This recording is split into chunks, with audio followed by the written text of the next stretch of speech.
Clap once. If you can hear the sound of my voice, clap twice. If you can hear the sound of my voice, sit on down. So we can start. Good afternoon, everybody. How you doing? All right, I'm Rodney Dunnigan, one of the hosts for this great event this afternoon. And I'm Stacia Nakhan. Glad to be here with you again. Rodney joining us with ABC 6 and Fox 28. As you know, my co-anchor and longtime co-host here at this event, Bob Kendrick, retired last week, and Rodney is joining me now on the evening news, and so excited that he's joining us here for Guardians for Good. And I have attended this event before. Typically, I've been out in the audience, so it's great to actually take part in this great event. So I'm very excited about that. And when I host any sort of event, I always like to make sure that everybody is awake and kind of engaged. So I want you to look to your neighbor to the right and say, "Looking good, neighbor." Look to your neighbor to the left and say, "Looking good, neighbor." Looking good, neighbor. All right, now give yourselves a round of applause for looking good. All right, I was afraid because if I would have come in here and it would have been an ugly crowd, I was leaving. But since you guys are beautiful, I believe I'll stay. We're so glad to be here for the 6th annual Helpline Guardians for Good Awards celebration. One of the things that we hear often in our business is how, oh man, it's so hard to watch the news because there's no good news. But that's what today's event is all about, is focusing on the good news, the good works, of the good people in our communities, and it's happening every single day, and it's so important that we stop and mark a day like this and celebrate that work, because there's so much good news happening in the community, and that's something that we love to be a part of as well. So each year we look forward to being here with you on Giving Tuesday to celebrate an outstanding group of individuals, organizations, and businesses that have contributed positively to our community in consistent and compassionate ways.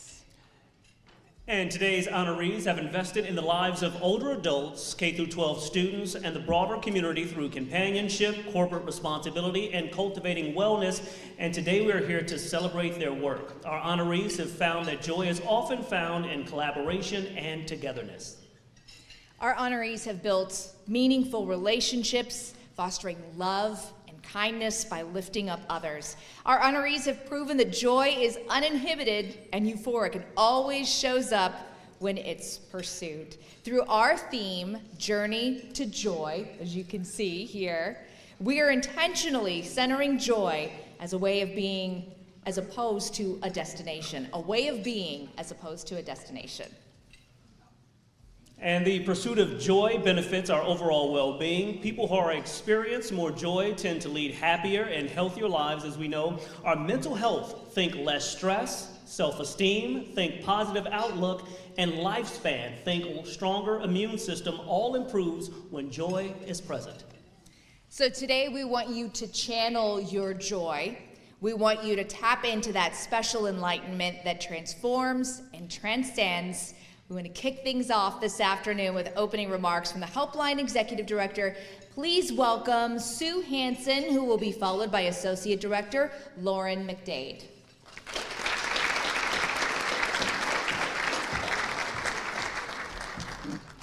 Thanks, Rodney and Stacia. I appreciate it. First of all, welcome, everyone.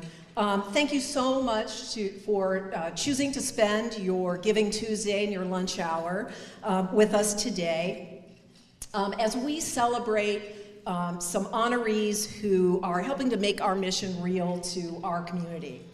But today I'd like to acknowledge some special groups of people in our audience. Our past Guardians for Good awardees. Do we have any past Guardians in the house? And if so, could you stand? Oh, yes. Okay, there they are. Thank you. Also, to our community partners, funders, elected officials here in person with us today. We know you're busy and we appreciate your continued support and your presence. Please help me give them a round of applause.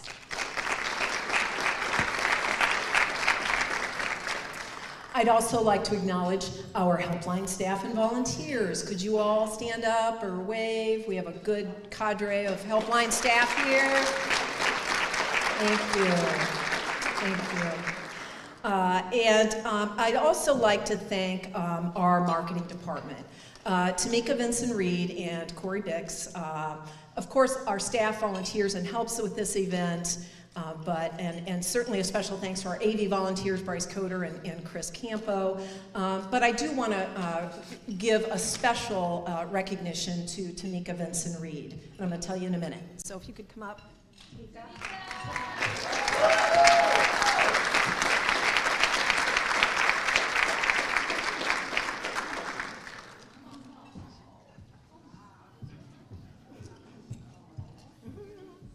So Tamika took the germ of a really cool idea 6 or 7 years ago, and she actually initially, pretty much on her own, took on this event and has grown it and nurtured it and helped us to bring and celebrate so many wonderful volunteers in our community, as well as just give us a chance to come together, celebrate the work of Helpline and all the people that support and help us move that forward. So I just want to say thank you so much. This is my last Guardians event, and just thank you so much for all you've done with this for this event.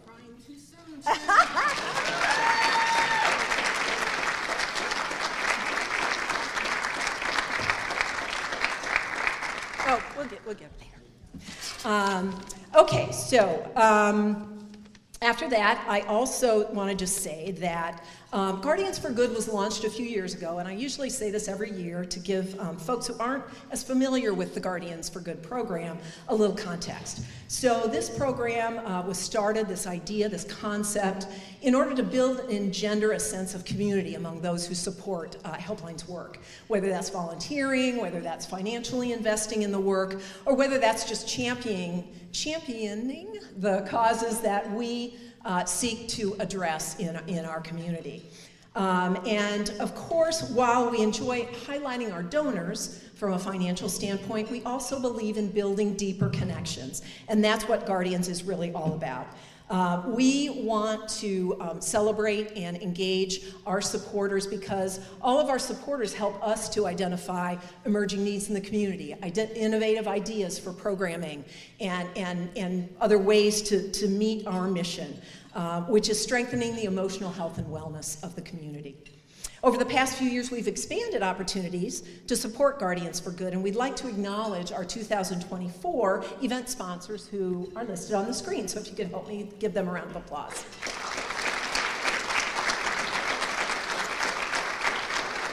Thank you. I'd also like to acknowledge the individual and in-kind donors who are also listed on the screen. Let's give them a round of applause.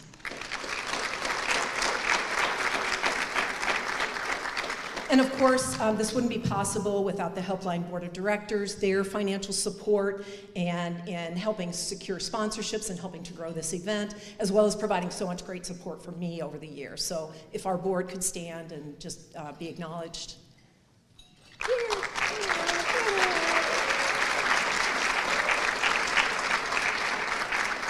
Okay, finally, I know your hands are getting tired, but finally, I'd like to give a special thank you for everybody who covered the cost of your meal today.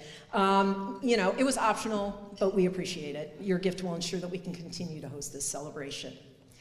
So if you or your business or organization are ever interested in sponsoring next year's event, please get with Tamika. As we center on this theme of joy, I'd like to take the opportunity to share how much of a privilege and how special it's been for me to serve as the executive director of this amazing organization. 27 years as director. I came in '95, so I've been here for 29 years. And as I move into quote-unquote retirement, this will be my last GFG event as executive director, because I hope to continue to support the wonderful work of this organization. I really wholeheartedly believe that joy resides in the present moment, and that for us to come together today to somehow put aside our regrets, our worries, and just enjoy being together here and now with folks either that you've known, that you're friends with, coworkers with, or folks you're meeting for the first time. So I'd now like to introduce our Associate Director, Lauren McDade, to talk more about our operations and programming.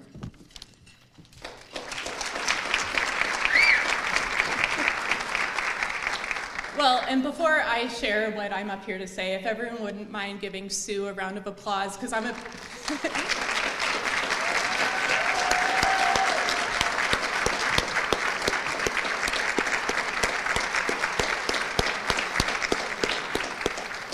Thank you, because if it wasn't for Sue's leadership, we wouldn't be here today, and I wouldn't be able to share all the great impact that Helpline has had over the past year.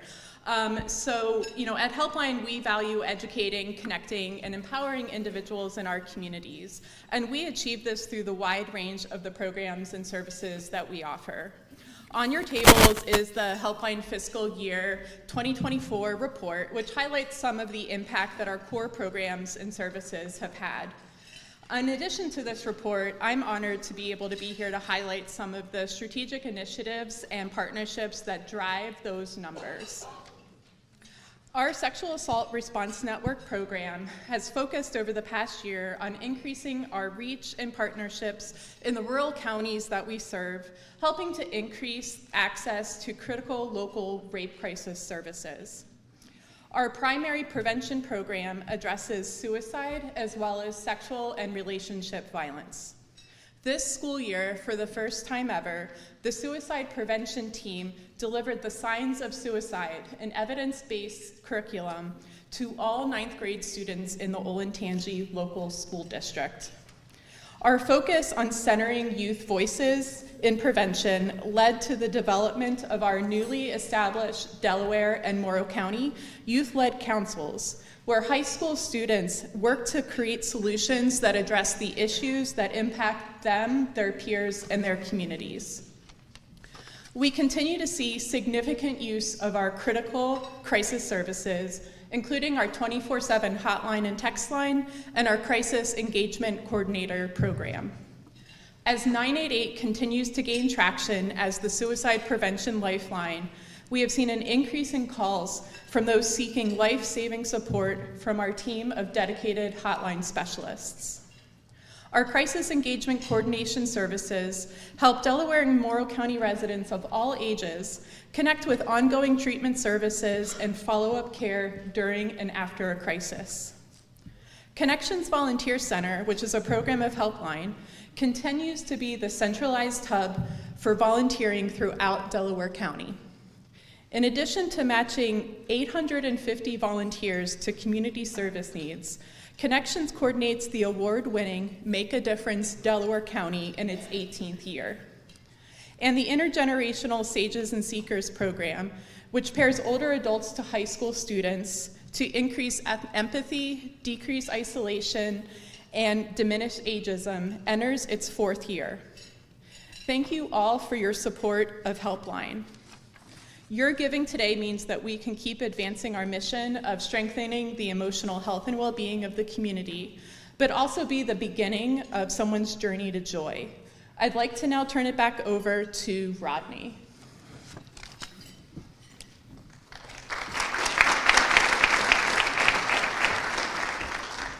Thank you, Lauren, very much. I'd like to call your attention to the program on your tables. Everybody pick up your program, something very important. In the inner right side, near the bottom here, you'll see a QR code for those who would still like to cover the cost of your meal today or to make a special Giving Tuesday donation, so you'll be able to do that throughout the afternoon. You can also give by pulling out your phone and following these steps. Listen closely.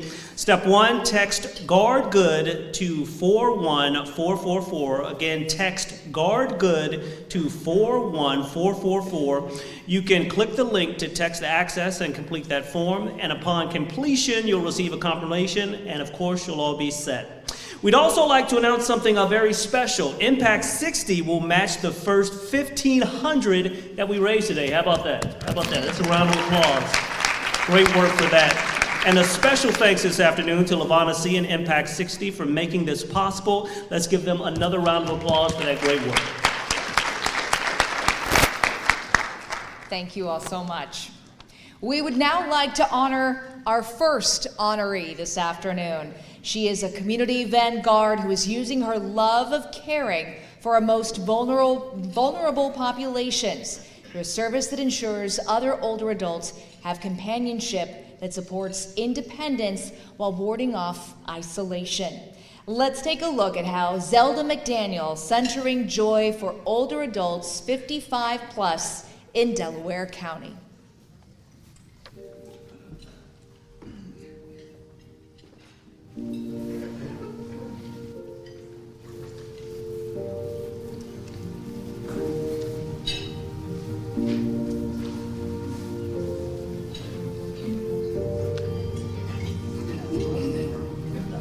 My name is Teresa Hopkins Deering, and I've been doing Zelda since 1964. We're neighbors, and I'm in the beloved community of Lucy Denton Park.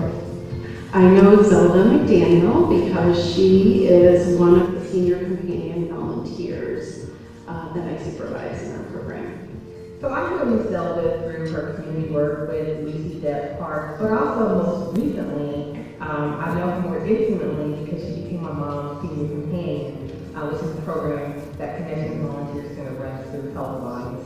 And the Senior Companion Program is a program that matches older adult volunteers who serve as senior companions with those living in their homes that are older adults who are experiencing loneliness and isolation.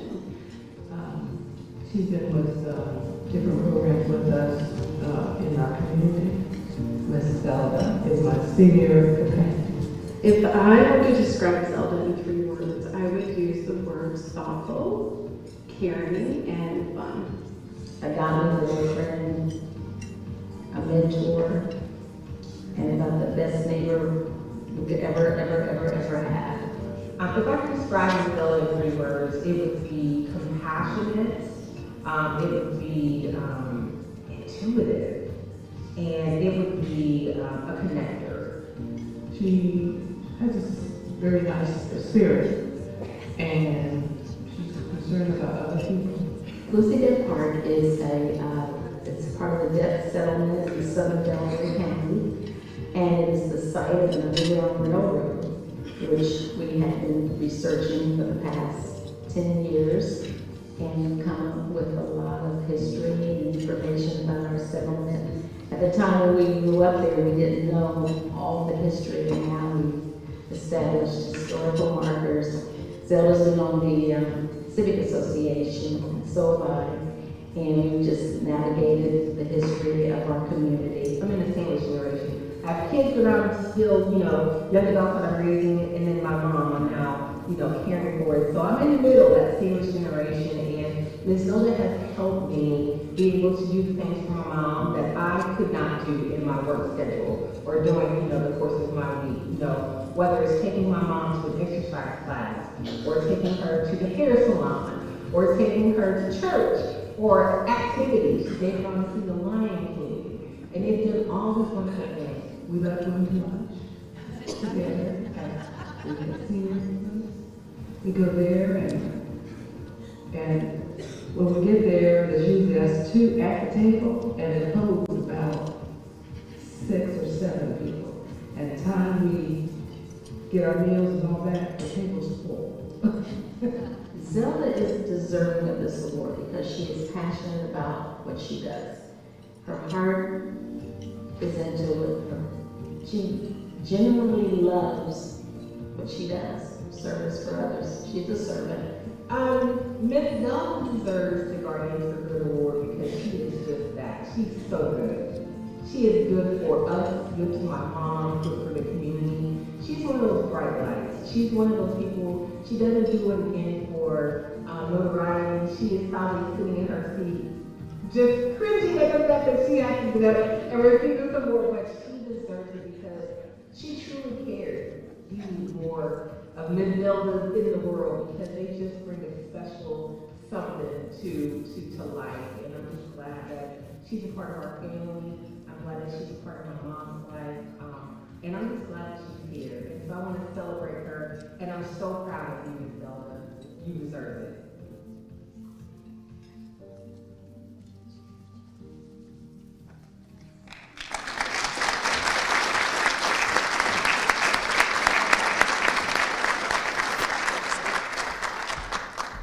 Zelda, where are you? Come up here.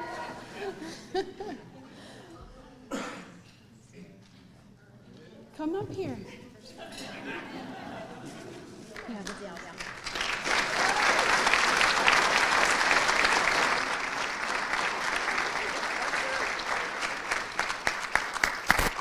to say anything?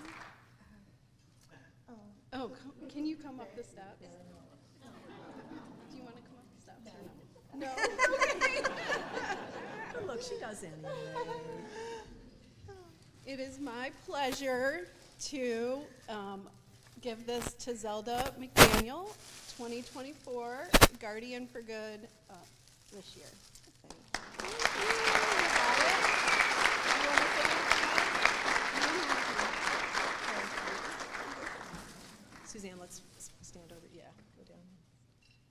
Do you want to stand there and get a picture? Miss Zelda, just stand next to Suzanne because we're going to take a picture.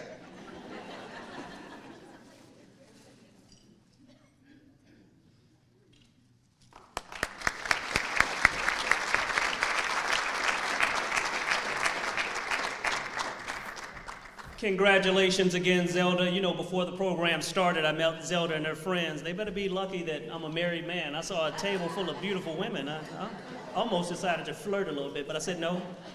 The wife would not be happy with that, so congratulations again. I'd like to turn your attention now to a special segment that we're calling Moment of Joy, where we highlight how staff, board members, and volunteers of Helpline define joy, experience joy, and cultivate joy. Let's take a look at the first part of this three-part segment, Moment of Joy.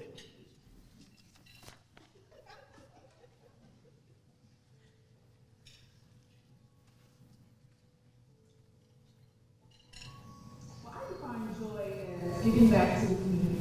I find joy in family and friends. I find joy as just having life itself. Being able to wake up every day is what I love. I define joy as, I guess, seeking happiness or spreading happiness. When I think about joy, I realize that that is my choice. So for me, I choose to be joyful. I choose to find happiness. I choose to spread happiness. Each day, I get to make a decision. Am I going to be a source of energy and light? Or am I going to walk into a room and bring down the energy? And for me, joy is it's a privilege and a choice. I define joy as happiness that you can feel in your heart and soul. So I define joy as kind of a deep resonance and peace that comes in the kind of space that I'm in. So for me, when I feel joy, just abiding sense of peace and presence within the moment and whomever or whatever it is that I'm doing.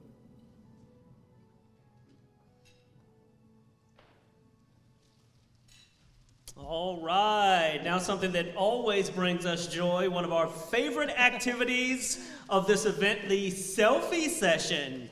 Okay, so before you get started with your selfies, we thought it would be fun to record a little video for longtime Guardians for Good co-host Bob Kendrick, who retired exactly 1 week ago. We thought it would be fun to let him know we're thinking of him today. He's a retired guy now, so I thought we could record a little video. I'll say 1, 2, 3, and if we could say, "Happy retirement, Bob," and I will send that to him, and it will absolutely make his day. And then we'll get to those selfie session for sure. Okay, so 1, 2, 3. Happy retirement, Bob! We're thinking of you. Thank you so much. And now we want to see your selfies. You know, right now, if you go online, the internet is not necessarily known, perhaps, as a place of joy. So let's put some joy out there right now. We want you to take some pictures, take some selfies with the people at your table, and then post them on your socials with the hashtags GFG2024 or guard the good? Let's put some joy out there on social media and the internet and let them know we have joy today. So take a few minutes to do that. All right. Let's see if I can. Let's see if let's see. It's not It's gonna not work. working. Well, we got mine. All right.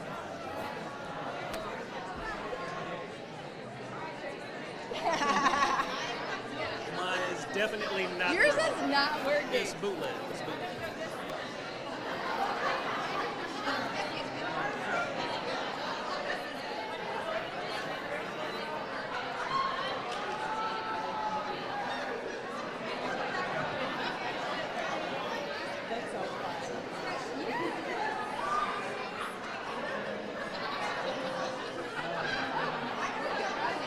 Oh yeah. You got. Oh.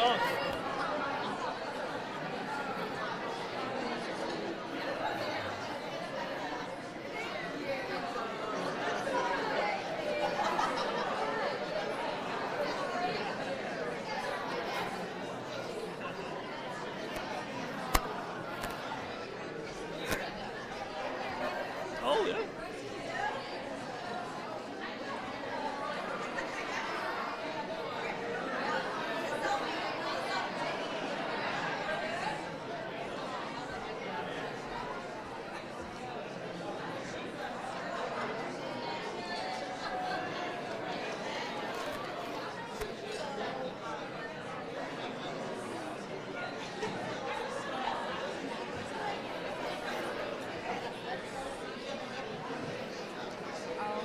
I'll just kind of like rehash this part, and then you'll read the next part. Yep. Go for it. Oh, you look good. Again, don't forget to post those with the hashtags GFG2024 and hashtag guard the good. So we want to see those pictures out there on all the socials, the Faceplace, The face, the the Insta book, Insta book, yes. Yes. Are we calling it Twitter or are we calling it X? the TweetX. The TweetX. We want to see it on all of the places. Do you have a TikTok, Rodney? I do, but I'm never on it. Rodney has a TikTok. I didn't know that. I do, believe it or not. We hope you will post those everywhere and share the joy that we get to celebrate today. Again, GFG 2024 or hashtag guard the good. So now, everybody, if you are back to your seats, and we will continue our celebration. And we would now like to honor our next awardee. This company is truly living its values, providing its staff with opportunities to give back to the community in meaningful ways. Let's see how corporate responsibility has become a righteous rites of passage for the staff at Red Built.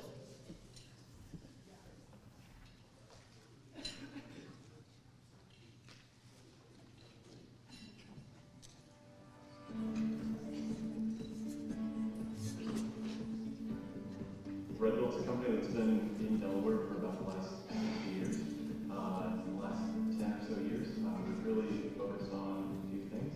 Red Built's always been a company that's really been big on safety, and then also we want to focus on our communities. So that's how we got involved with Make a Difference Delaware County. I know Red Built because they have reached out to us at Connections to do volunteer work for Make a Difference Delaware County, which is a day of service that we coordinate.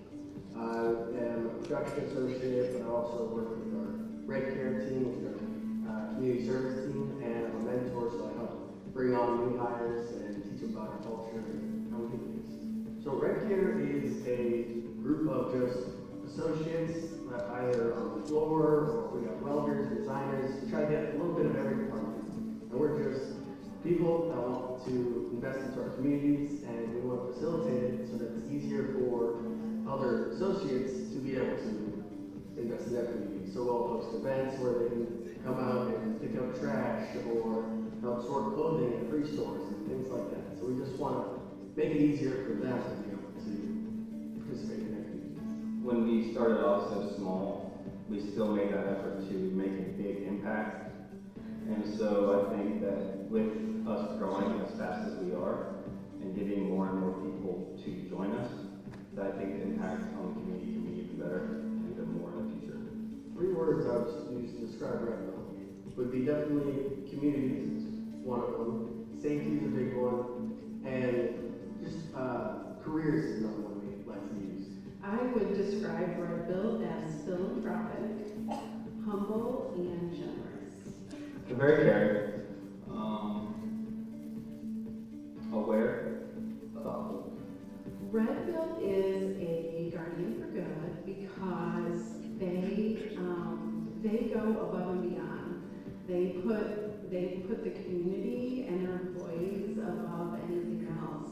A couple of examples are, one year we had a group of volunteers that didn't show up, unfortunately, and make a difference in Delaware County. And we were able to reach out to Red Bill. They dropped everything they were doing, and by that afternoon, they were able to provide a group of volunteers who was able to provide the work that was left undone on that day of service. You know, Red Bill, we want to be known as, you know, the people that do good in the community because we live in the community.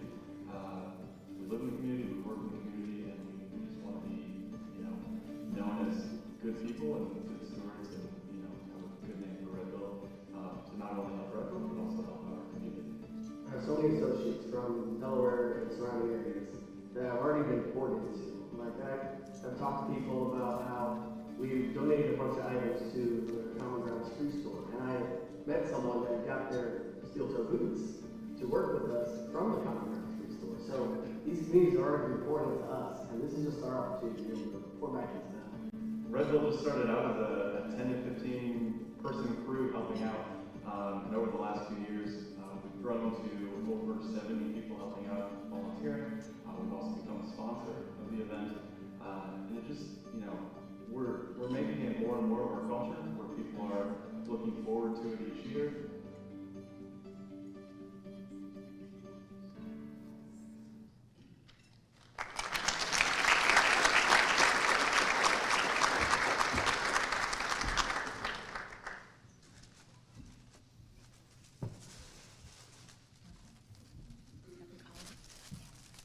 Can you come on up, guys? Where are you? There they are. Come on up.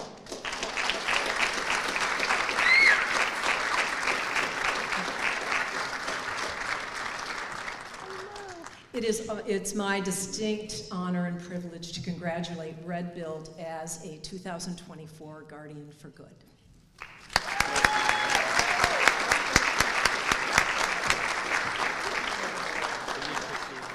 Amazing. Yes, we really appreciate that picture. Good job. Okay, so we need a picture. Up here? Does it? Okay, let's get together.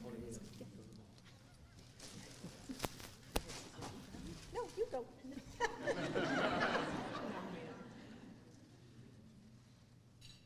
Great. Please.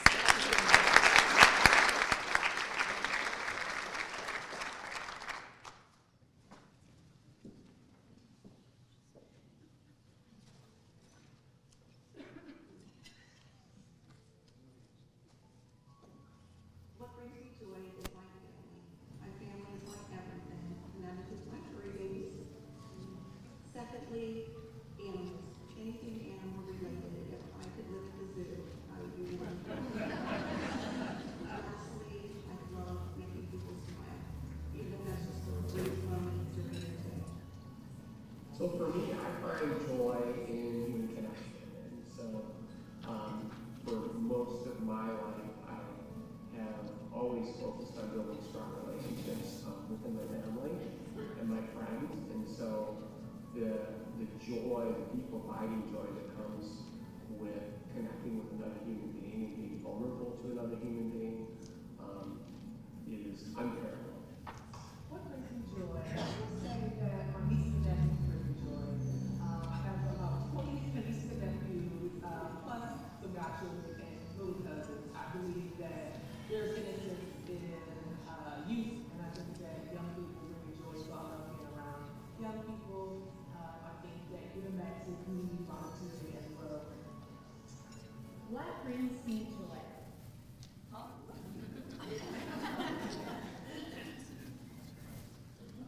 Times I encourage my team, my coworkers, my family, my friends to take sunshine breaks.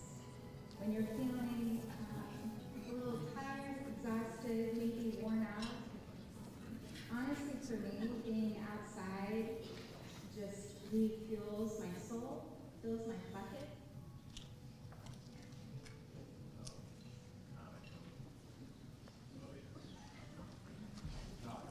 I love this focus and inviting all of us to think about what brings us joy, the simple things of being outside, sunshine, or as I tell my son, he's mommy's greatest joy. I think focusing on joy is definitely something that it's an important reminder for all of us, especially right now, because sometimes the temperature feels a little hot out there, despite the actual temperature. And it's so good to center ourselves in joy and remind us that there is joy everywhere we look. Next up, I would like to introduce our keynote speaker for today. The mental health comedian Frank King joining us, suicide prevention and postvention, public speaker and trainer, a writer for The Tonight Show for 20 years, a corporate comedian, syndicated humor columnist, and podcast personality who was featured on CNN's Business Unusual. He's fought a lifetime battle with depression and thoughts of ending his life, turning that long, dark journey of the soul into a TED Talk, a matter of laugh or death, and sharing his life-saving insights on mental and emotional health awareness with corporation, association, youth, middle school, and high school and college audiences. He believes that where there is humor, there is hope. Where there is laughter, there is life. Nobody dies laughing. Please welcome Frank King.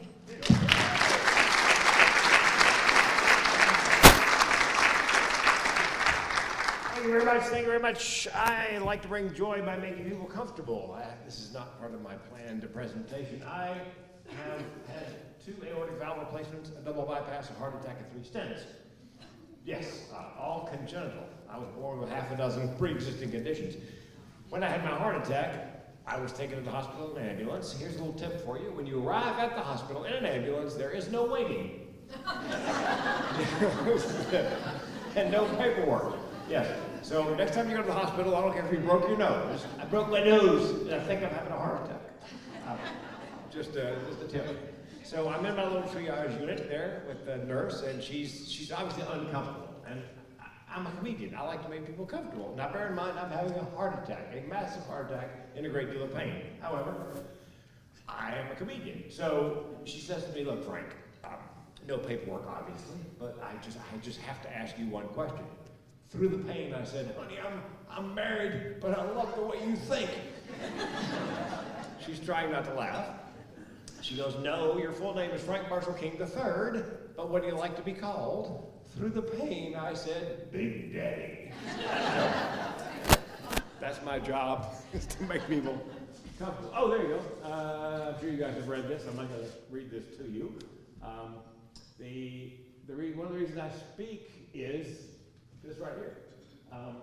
People are unsure of how they can stop a suicide. Anybody can stop a suicide. You do not have to be a medical or mental health professional to stop a suicide.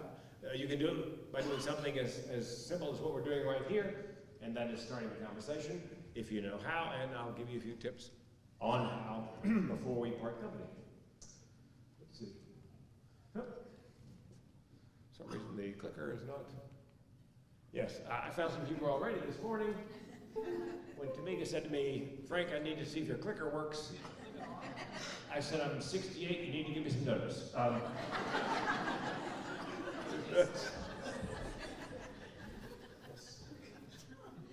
So, anyway, did it go? No? Yes? Working? All right. The mental health comedian. You may be asking yourself, a comedian talking about depression, thoughts of suicide, how does that work? I think I'm a good choice, I'll tell you why. Depression and suicide run in my family. It's called generational depression and suicide. My grandmother died by suicide, my mother found her, my great aunt died by suicide, my mother and I found her. I was 4 years old, I screamed for days. And I've come close enough to ending my life in 2010 after Chapter 7 bankruptcy that I can tell you what the barrel of my gun tastes like, literally. Spoiler alert, I did not pull the trigger. It's okay to laugh, that was the point. I was doing a keynote recently in Philadelphia, and a friend of mine had never seen me speak live, and he'd never heard me say, I didn't pull the trigger. And he came up afterwards and said this to me, and I quote, hey man, how come you didn't pull the trigger? Hey man, could you try to sound slightly less disappointed? That's where the humor is in the topic. There's nothing to joke about, but personal, funny anecdotes. That's where the humor is. So, and as you heard, I believe where there is humor, there is hope. Where there is laughter, there is life. That nobody truly dies laughing. Bucket list. People ask me about my TEDx talk. Was it on your bucket list? No. By the way, I have 12 TEDx talks on mental health. That's a world record. Bill Gates has 8. Your move, Bill. I was a comedian for 2.5 decades, and then I decided I would speak on suicide prevention because I live with 2 mental illnesses, because I came very close to suicide, and because there are more nuts in my family than in this world turd. So the next hurdle was, who's going to take me serious after 2.5 decades of stand-up comedy? And my wife goes, do a TEDx talk. And I said, what's a TEDx talk? Just by chance, I got an email with an application for a TEDx up in Vancouver, British Columbia. We live in Eugene, Oregon, not too far from Vancouver, British Columbia. So I applied and I got it. I got my first TED talk on my first application. And it's all about starting the conversation on suicide. Because what I discovered when I was researching is that even though one person dies every 9 minutes by suicide in the US, every 30 seconds, 35 seconds worldwide, hardly anybody talks about it unless you bring it up. And then almost everyone has a story. So I titled my talk, the theme of my talk was Start the Conversation on Suicide. The theme of my speaking on this topic is Start the Conversation on Suicide, as it says there. This is my favorite quote on this topic from Martin Luther King. In the mental health business, silence kills. I do cruise ship comedy. Anybody taking a cruise? Anybody done the cruising thing? Do you know this? The longer the cruise, the older the passenger. Longer the cruise, older the passenger. I did 10 days on a 115-day world cruise. 115 days. We're talking old people and their parents. Every night, same thing for dessert, oxygen. I called my wife from the port and I said, honey, there was so much white hair in that theater, it looked like a Q-tip convention. But I'm on the ship and I'm in the Lido buffet after my performance the night before and I can't find a seat. And then I look and there's a table for 2, an empty chair, and a woman. I looked at her, I pointed, she nodded, I sat down. Then she said to me, oh, are you the comedian? I said, did you enjoy the show? She goes, I did. I said, then I'm the comedian. She goes, oh, would you have said if I told you I hated it? They say I look a lot like him. She said, do you do anything besides cruise ship comedy? I said, yes, I'm a public speaker, and if you don't mind me bragging, I just nailed down my first TEDx talk. She goes, TEDx talks, I love TEDx talks. What's the topic? Now, I've had this conversation many times. I thought I knew what was coming. So I said, depression and suicide, and started to count down in my head. 3, 2, 1. She says, Frank, I tried to kill myself twice. We've just met. It's as if she were waiting for somebody to start that conversation. She goes, first time, college, half-hearted, not a big deal. Second time, big deal. Graduated college, graduated medical school. Yep, had the IV started in my ankle. Suicide cocktail in one hand, syringe in the other, get ready to load it up. Phone rings. Now, do I pick it up? She said. I figured I'd better because it might be somebody who would worry, come over, interrupt. So I pick up the phone, it's my 13-year-old son. She goes, I don't know if he had a premonition or heard something in my voice, but he simply said, Mom, don't do anything. So she said I didn't. I didn't give up on the idea of suicide, but I was not going to do it that day because I knew he'd always feel guilty. Wasn't there something he could do or say to stop my suicide? There are things you could do, there are things you could say. We'll cover some of those. I said, how old is he now? She goes, he's 21. I said, does he know his phone call saved your life? She goes, no. Wait for it. How do you start that conversation? That's how I picked the theme for my talk and the theme for my speaking career. Every year in the United States, 8 million people seriously contemplate suicide, 1.4 million attempt, and 49,900 died last year by suicide. The saddest part of this is when I did my TEDx talk in 2014, that number was 39,000. So it's not getting better, it's getting worse. Oh, do you guys know Big and Rich, singing duo? This is my favorite Big and Rich tune. Somebody's got to be unafraid to lead the freak parade. That's my job. Lead the freak parade. Yep, stand up here and let my freak flag fly and round up my tribe. Give people permission to give voice to their feelings and experiences surrounding depression, thoughts of suicide, and so forth. Yes, and by the way, there's no Q&A after my speech, but I will hang out 30, 45 minutes afterwards if you have a story you want to share or a question you want to ask. That's my grandmother Dixie. My mother Dixie's on her lap. My Uncle Frank, my Aunt Christine. This is 1929. She's just lost her husband. She's got to get herself and these 3 kids through the Great Depression, and she did. She saw them all graduate high school, all graduate college, all get married. And then, as she wound down mentally, as people in my family do, thinking her job is done, she decided to end her life. My mother found her. My grandmother taking care of everything. She'd written the checks for the bills, addressed the envelopes, stamped them, put them on the kitchen counter, pinned her will to her house coat so my mother could find it easily. Closed the windows and doors, just turned on the stove, the old gas stove, blew out the pilot light, sat down at the table. I know you guys can't see this, but I'm hoping the sound works, Todd, and wrote this note. My dear children, I am so sorry to leave you, but it can't be helped. All summer long I have been going downhill. Doctors have done all they could, but in spite of them, my nerves have gone completely shot. I can't sleep, I can't eat, and my mind is sadly unbalanced. Under such conditions, life is absolutely unlivable. Be good, and meet me in the glory land. Heavenly Father understands. He has forgiven me, and I know you will too. Always my best love. Mother. The woman, the woman seated next to the guy with the beard is my great aunt. 9 years after my grandmother died by suicide, my mother could not reach my great aunt on the phone, got panicked, given our family history, bundled me into the car at 4 years old. We drove over to her apartment, let ourselves in, nothing out of place until we got to the kitchen. Everything that should have been in the refrigerator, an old lock type refrigerator, not magnetic strip, but a lock, was on the counter: milk, butter, eggs, cheese. My great aunt had removed everything from the refrigerator and crawled in there and pulled the door to behind her. My mother didn't realize that.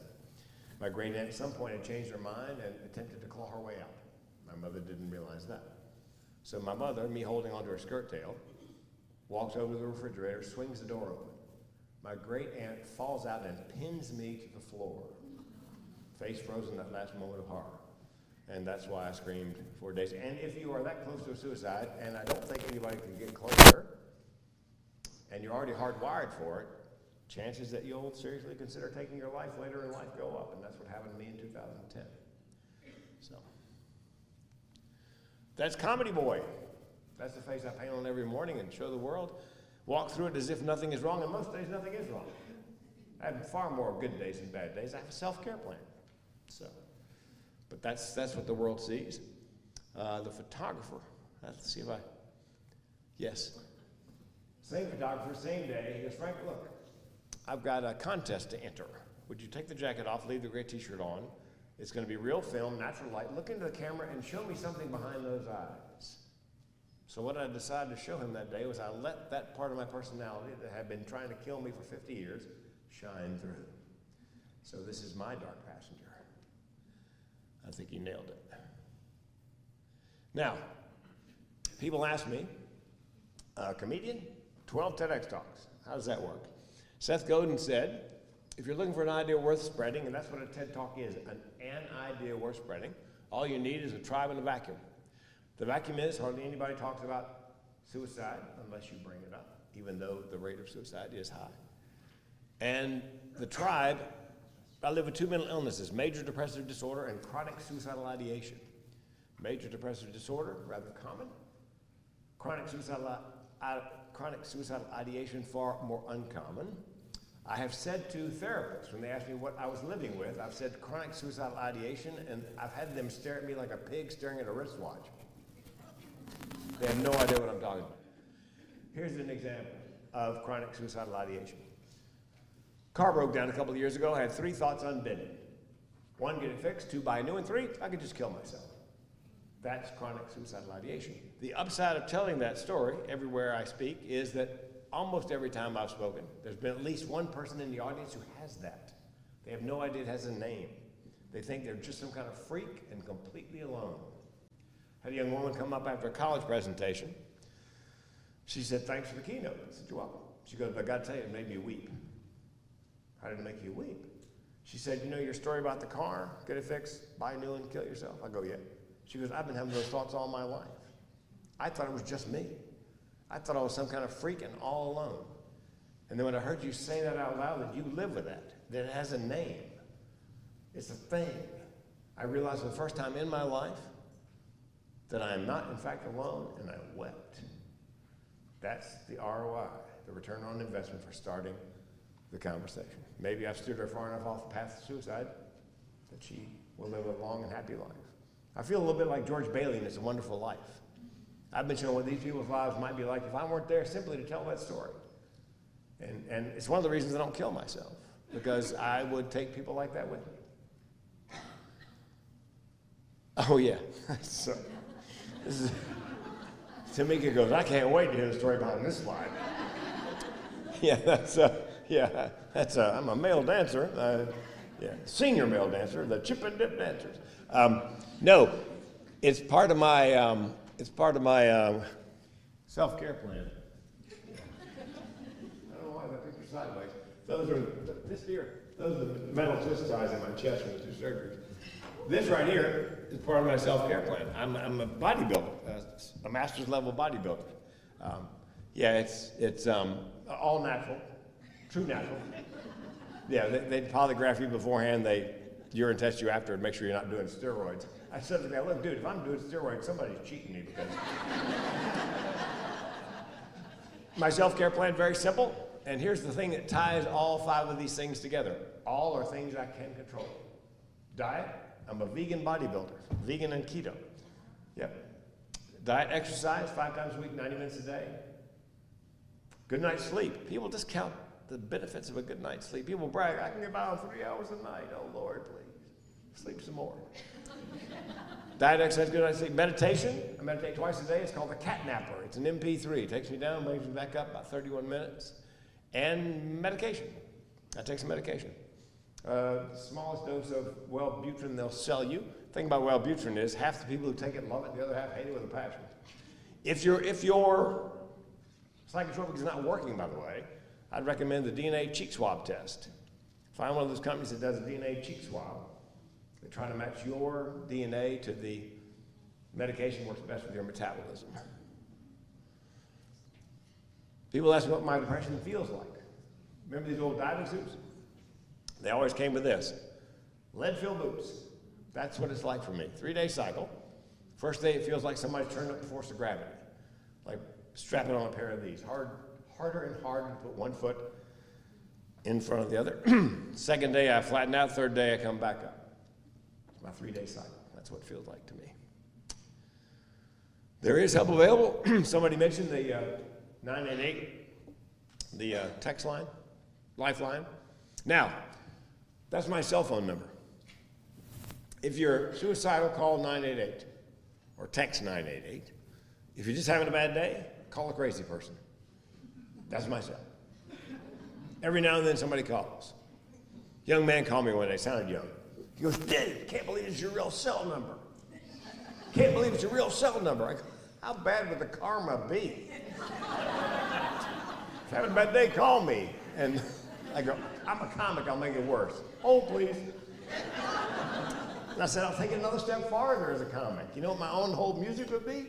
Another one bites the dust. And another one. He laughed, I laughed. But yeah, about once every 2 weeks, somebody calls me, so don't feel bad. Call me, I go to bed early. I turn my phone off. I learned that from my mom. My mom used to unplug the phone every night before I went to bed. I asked her, why do you unplug the phone? Honey, if they call at 2 in the morning, it ain't ever good news. Get some sleep and deal with it in the morning. Okay. Things you can say or do. People ask me, depression, signs of depression. My 3 top signs of depression: eat too much or can't eat, sleep too much or can't sleep. Eat too much or can't eat, sleep too much or can't sleep. Have trouble getting out of bed in the morning, so they're late to school or work, but rally in the afternoon like another person. And here's one you can observe visually. They let the personal hygiene go. Used to be they're pretty well put together. Now the hair's kind of dirty, clothes aren't quite so clean. Maybe because they're having trouble getting out of bed in the morning. Run a little wash. Take a shower. What do you say to somebody who's depressed? Let's start with what you don't say. Turn that frown upside down. Pull yourself up by your bootstraps. My personal favorite, have you tried fish oil? At which point I go from suicidal to homicidal. Yeah, so I'm taking you with me. What do you say? You say, I'm here for you and I mean it. I know you're not lazy, crazy, or self-absorbed. I know that depression is a mental illness. With time and treatment, things will get better. I'll help you. I'll take the time, help you get the treatment. Now, you have to ask them in no uncertain terms. Do you know the question? Are you having thoughts of suicide? Just like that. Are you having thoughts of suicide? Yeah, there's an old myth that urban legend, you should never mention the S word in front of somebody who's depressed because it might give them the idea. Suicide. What a great idea. Why didn't I think of that? No. If they don't admit they're suicidal, but you think they are, how would you know? Well, they talk about death and dying. You catch them Googling death, dying, or how to die by suicide. Death and dying, a theme in their artwork and their music. They're getting their affairs in order, especially getting their affairs in order if they're giving away prized possessions. Want to make sure they go to the people they want them to go to when they're gone. Yes. Now, let's say they do say they are suicidal. What do you say? Do you guys know? Do you have a plan? If they have a plan, what is your plan? If it's detailed, time, place, and method, you need to get them, at the very least, on the phone or texting to 988. Better you take them to a mental health facility. Yep. What would you do? And I've never seen anything in the literature about this. A psychiatrist and I came up with this. They've got a plan, but it's not particularly detailed. What would you do? Well, we decided we would say, okay, tell me, are you going to kill yourself? And if they say no, I would say, tell me why not. Make them give voice to whatever's keeping them here, because something is keeping them here. And then leverage whatever it is to keep them around for another day. Frank King, thanks very much.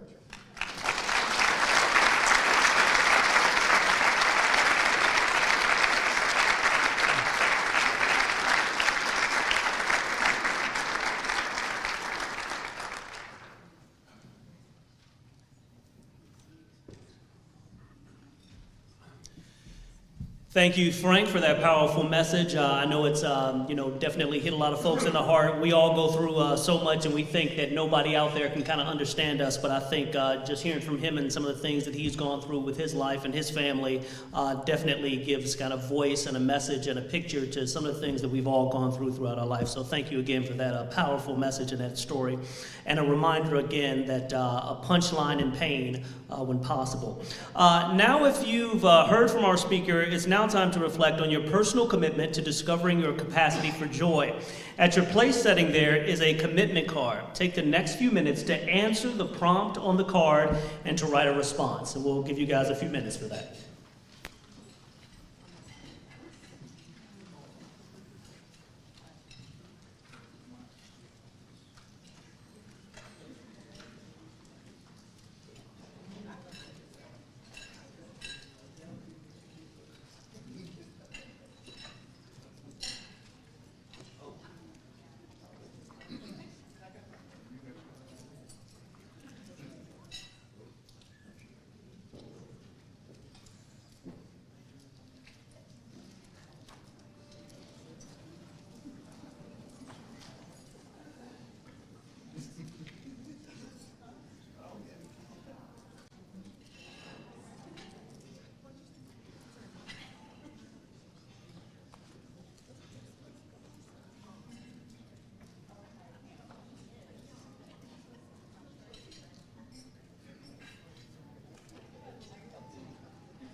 We hope you are finding ways to center joy, and we hope you will take those cards with you, pull them out from time to time as a reminder that joy is always with us.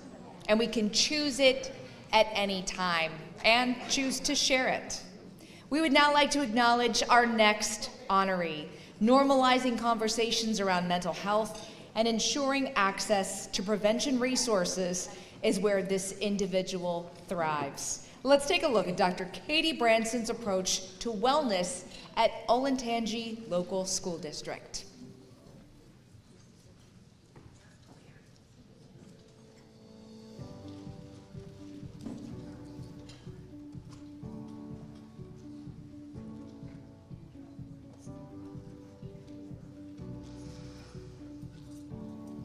My name is Dr. Alicia Behrens, and I'm affiliated with Katie Branson.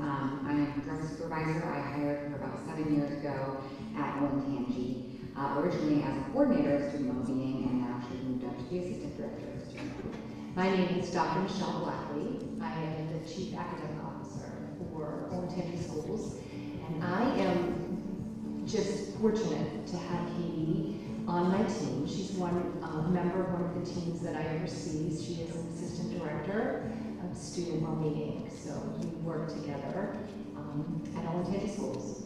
My name is Nathan Bonafiglio. I'm part of the suicide prevention team here at Helpline. We work with Katie Branson each year for several years now, implementing and planning the Silent Suicide Program in the Olentangy School District. My name is Felicia Robinson. I am the Violence Prevention Program Manager here at Helpline. And I know Katie because I got to work with her through our Peace Collaborative, but also just through the different programs that the Violence Prevention Program offers. So I've actually worked with Katie when I started as an educator and now in my role as a manager.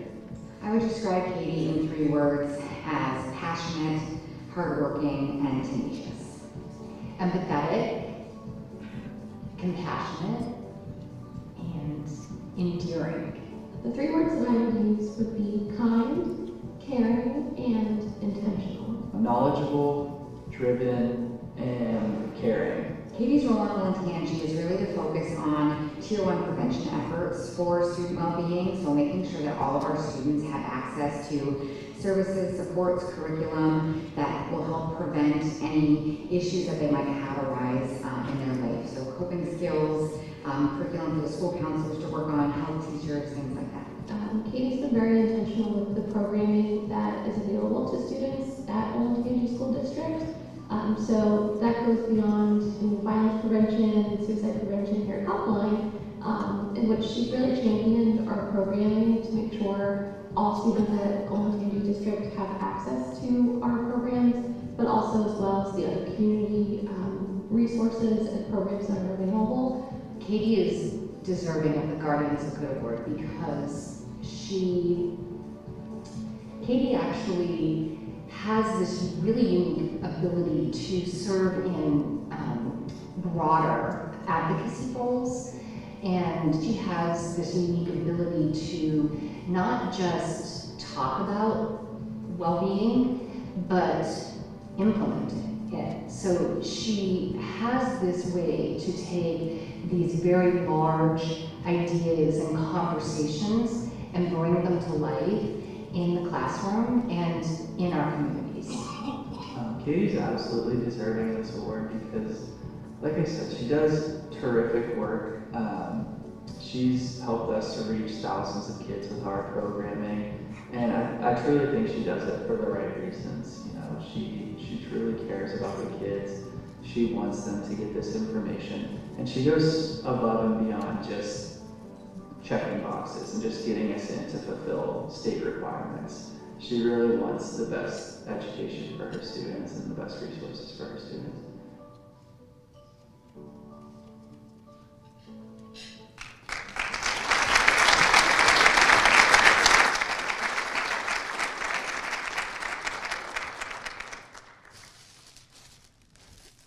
So please join me in congratulating Dr. Katie Branson on being a 2024 Guardian for Good.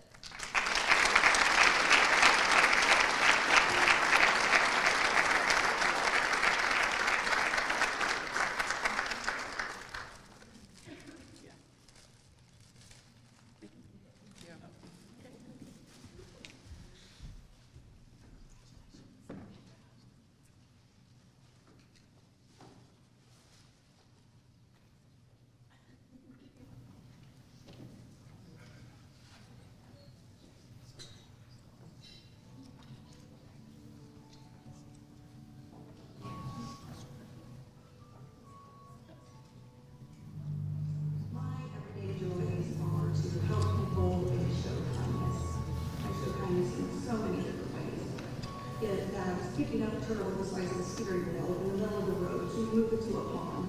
Helping a child bear that's lost, be an authority so I never say it. To helping elderly people get their groceries in their car. To helping my grandkids get their homework. Whatever it might be, to help and show kindness. So for me, small joys, again, come from a sense of being present, whether it's on a hike, and finding a special acorn that I can make an acorn person with, or if it's spending time with one of my grandchildren and simply listening to what it is that they have to say, and just being really present and just taking the moment that I'm in, forgetting about the time and any other situation, and just immersing myself in mindfulness. I find everyday joy pretty much in everything around me because I choose to see it. Because I choose to have an optimistic viewpoint. Because I choose to bring positive energy to My everyday joys would probably be being creative. I love to draw, I love to make bracelets, I just love to be creative. Everyday joy would be just simple things, cookies and ice cream. Everyday joy would be in the sunshine. The things that, brings me joy would be travel. Just being alive, being able to be thankful and having gratitude for the things that I do.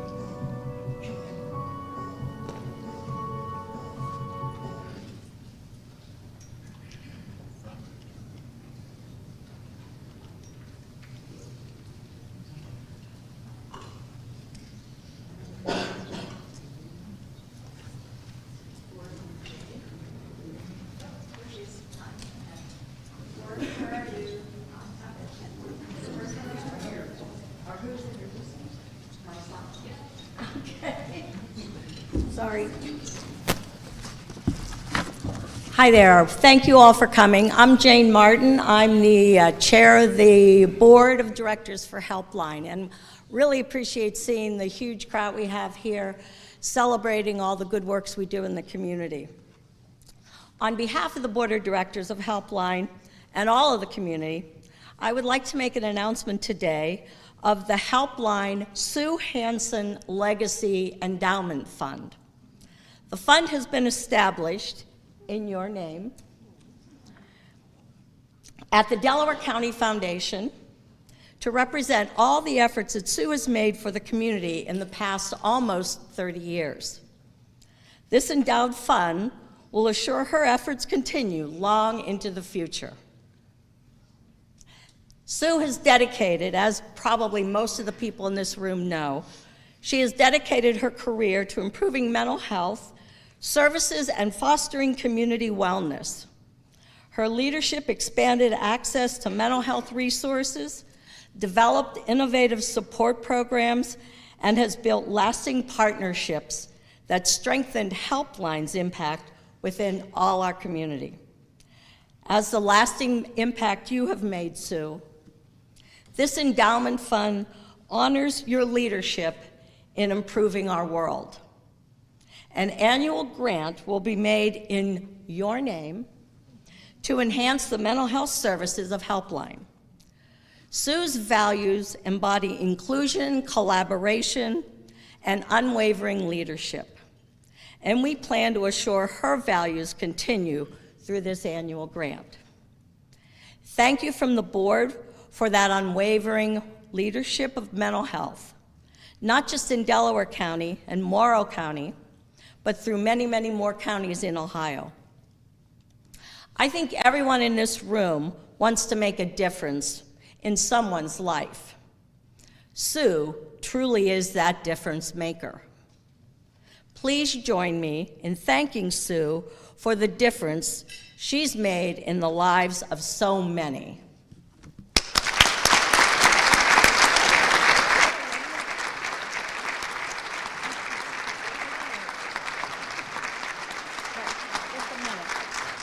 Chris Baker, are you here?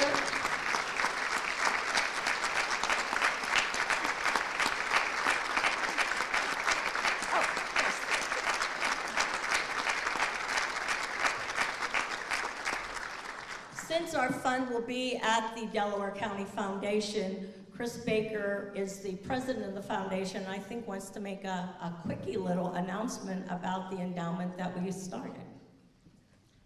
Well, I get to be today's, but wait, there's more, because in celebration of Sue's legacy, the foundation is going to take the opportunity to kick her fund off in style by making a first initial gift. So thanks so much. Thank you.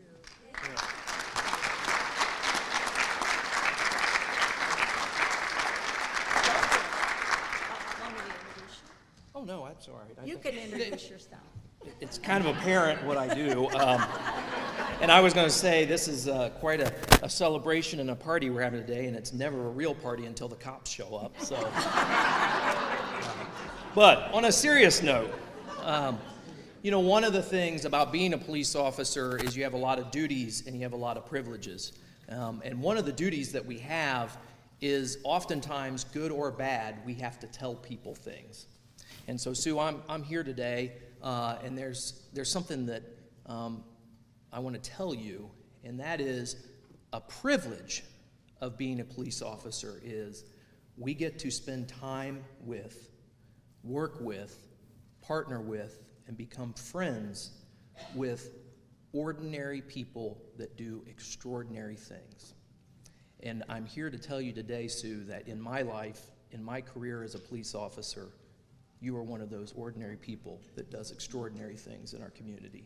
So thank you for that.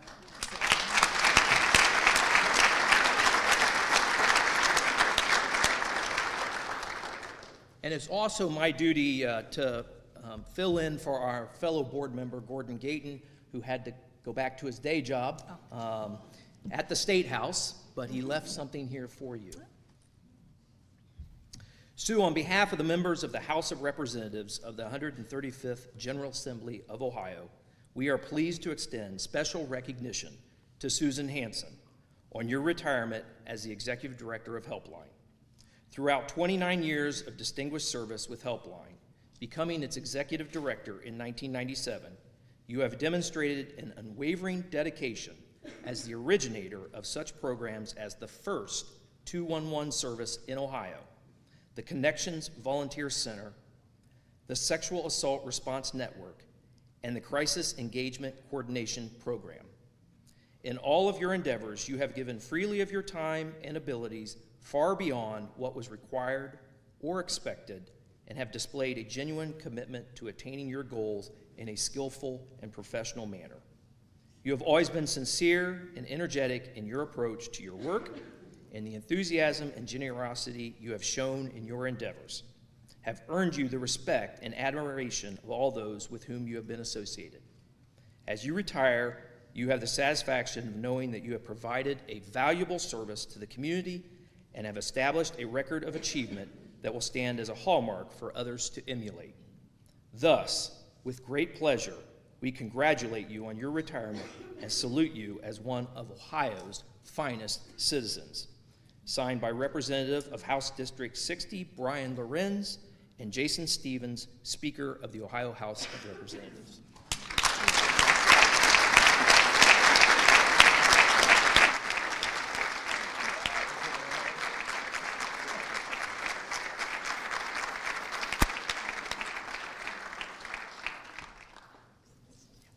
I'd just like to make one more announcement that there is a retirement party planned for Sue on December 11th from 4 to 6. I believe it's the 11th. Okay. I hope it's the 11th. Thank you, Tamika. 4 to 6, it's at the Ag Center in the Fairgrounds. It's an open house. Come and say all the nice things you need to say about Sue there. Thanks. Love you.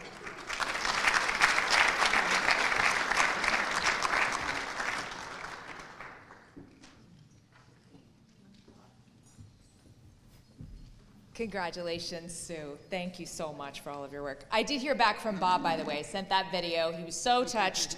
He is currently in the middle of baking a gingerbread loaf. I get a lot of questions about, is Bob really retiring? What's he doing now that he's retired? He's baking today. But he said, Thank you so much. He said, please give my best to all the gang there. So thank you so much for those well wishes for Bob. And before we close out the day, we hope that you've been inspired by our 2024 Guardians for Good Award celebration. We also hope that you use today as a call to action to make joy a part of your everyday experience and uplift others along the way. Truly the way we advance good in our world together. Each year we end with parting words to ponder, providing the perfect period of our time together today. This year's quote is from author of Unearthing Joy, Goldie Muhammad, who states, "The pursuit of joy uplifts beauty, aesthetics, truth, ease, wonder, wellness, solutions, and personal fulfillment. Joy is the ultimate goal." We hope that today has unearthed and brought to the surface a renewed sense of enlightenment on all the ways you can cultivate joy, dig for joy, uproot joy, water your joy, grow your joy, share your joy. And I want to thank you guys again for spending your Giving Tuesday with us, and thank you for being so gracious with me today. This is the first time that I've emceed this with Stacia. It's been, you said about 5 years, you and Bob? 5 or 6 years, you and Bob? So thankfully, I didn't hear any boos out there. No food was thrown at me, so hopefully I'll get invited again next year. You can catch a recap of our winners, the honoree videos, and photos from today's event on Helpline's social media channels. A replay of this event will be available within the next week on the Helpline YouTube channel. So we invite you to go there now and subscribe to receive that notification. And we want to thank you all again for enjoying this great afternoon with us. And this is just a little thanks for Stacia and Rodney for being with us today. And again, thank you so much for your time and for your energy and everything you bring to this event. Well, thank you very much. We appreciate it. Thank you all so much. We hope to see you next year. And again, joy, what a wonderful way to celebrate and a way to spread joy. We hope you will continue that message as you go about your day. Thank you all so much. Very nice.